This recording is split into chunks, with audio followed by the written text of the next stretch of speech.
چنانچہ ہم اپنے بچپن میں اپنے محلے میں ایک بوڑھی عورت کو دیکھا کرتے تھے. وہ پاگل تھی. بچے اس کو تنگ کرتے تھے, کنکر مارتے تھے. تو مجھے میری امی کہتی تھی, بیٹا اس کو کبھی نہ تنگ کرنا, کبھی کنکر نہ مارنا. تو میں ہمیشہ کھڑے ہو کے, چھوٹا بچہ تھا, اس کو دیکھا کرتا تھا کہ یہ کیوں ایسے پاگل سی ہے, دیوانی سی ہے. جب بڑے ہوئے تو پھر والدہ نے اس کا قصہ سنایا. کہنے لگی کہ یہ ہمارے محلے کی ایک اچھے گھرانے کی خاتون تھی, جوان العمر تھی. اللہ نے اس کو بیٹا دیا. بیٹا بھی بڑا خوبصورت, گھر کے کام میں لگی ہوئی تھی. اب بچہ اپنی ماں سے بہت اٹیچڈ تھا. کچھ بچے ہوتے ہیں نا, گود کا چسکا ہوتا ہے کہ ہر وقت ماں ہی گود میں اٹھائے رکھے. وہ بھی اسی قسم کا بچہ تھا. اس عورت نے کوئی کام سمیٹنا تھا تو یہ اس بچے کو فیڈر دے کے لٹا کر گئی کہ تم اب جو ہے نا لیٹ جانا, اب باہر مت آنا, مجھے کام سمیٹنا ہے.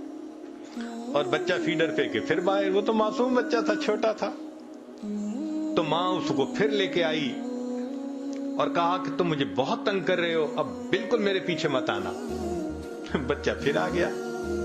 اب اس کو غصہ آ گیا اور غصہ کنٹرول نہ ہوا تو یہ بچے پہ برسنے لگی. اس کو بہت سخت سست کہا, میں تجھے سلا کے آئی تھی, کیوں میرے پیچھے آ گیا, تنگ کرتا ہے مجھے, سویا سو ہی جاتا تو اچھا تھا.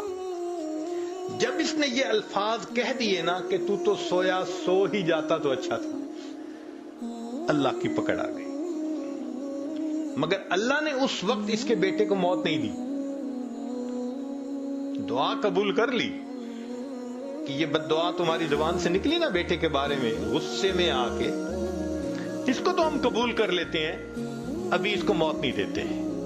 اب وہ بچہ بڑا ہوا, لکھا پڑھا, وہ اسکول کا سب سے انٹیلیجنٹ بچہ, وہ کالج میں اسکالرشپ پانے والا بچہ. جب وہ فائنل ماسٹر ڈگری کر کے آیا تو اس نے بزنس شروع کیا. اتنا اچھا بزنس چلا اس کا کہ پورے شہر کے لوگ اس بچے کی مثالیں دیتے تھے کہ دیکھو اتنے اچھے اخلاق والا, تحمل مزاجی والا, خوش مزاج, اچھے بچہ, اتنا اچھا اس کا بزنس ہے.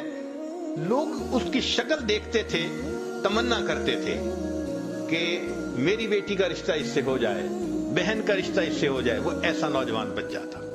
لوگ اپنے بیٹوں کو مثالیں دیتے تھے, بیٹا ایسا بننا. لو جی, بالکل جب جوانی کا وقت تھا, اب ماں نے اس کے لیے اپنے ہی رشتہ داروں میں کوئی بہت خوبصورت بچی حور پری ڈھونڈی. پھر اس کے لیے بڑی تیاریاں, پیسے کی کمی نہیں تھی. جب سب چیزوں کی تیاری ہو گئی اور شادی میں ابھی صرف 3 دن تھے, اللہ کی شان کہ بچہ اپنے ہی گھر میں چل رہا تھا, فرش دھویا تھا اور ابھی گیلا تھا, پاؤں جو پھسلا, یہ نوجوان سر کے بل گرا اور اس کی موت آ گئی. اللہ نے پھل کو پکنے دیا. جب پھل پک کے تیار ہو گیا تب اللہ نے پھل کاٹا. اب تجھے سمجھ لگے گی کہ تو نے میری کس نعمت کی ناقدری کی تھی. ماں کے ذہن پہ اتنا صدمہ اس کی موت کا ہوا کہ وہ ذہنی توازن کھو بیٹھی. وہ گلیوں کے اندر بس تنکے چنا کرتی تھی. تو کبھی نقد سزا ملتی ہے, نکیر, اور کبھی اس میں تاخیر ہو جاتی ہے.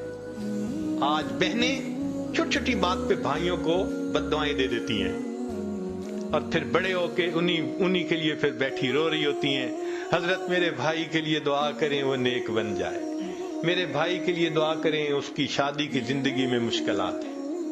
بھائی کیوں بد دعا دی تھی؟